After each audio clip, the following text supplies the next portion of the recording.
এই যে এই জিনিসটা আমার হাতে আছে এখন, এটা দেখে নিশ্চয়ই বুঝতে পারছেন যে এটা কি বস্তু। এটা হচ্ছে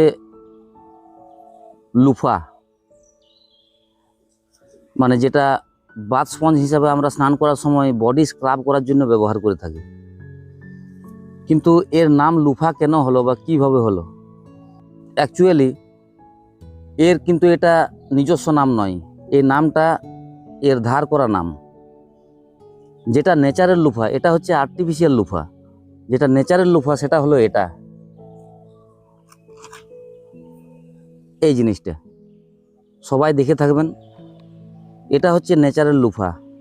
এটা আমাদের এখানে একটা ট্রপিক্যাল প্ল্যান্টের ফল, যেটা হচ্ছে আমরা পুরুলিয়ার ভাষায় বলি পরলতা। বিভিন্ন জায়গায় বিভিন্ন নামে হয়তো জেনে থাকবেন অনেকেই।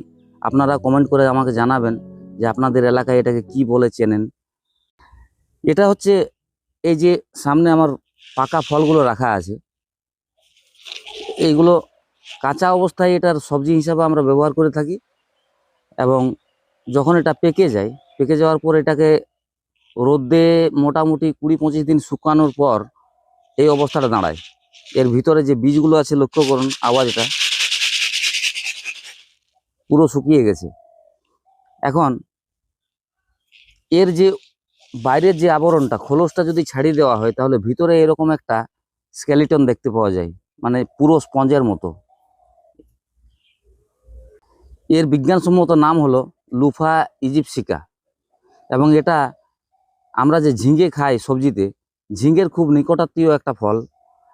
ঝিঙের মতোই দেখতে অনেকটা, কিন্তু ঝিঙের যে বাইরের আবরণটা সেটা এবড়ো খেবড়ো থাকে, এর বাইরের যে আবরণটা থাকে সেটা একেবারে স্মুথ থাকে।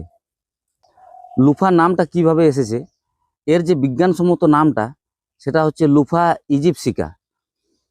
এই নামটার ফার্স্ট যে পার্টটা আছে সেটা নিয়ে এর নামকরণটা করা হয়েছে লুফা।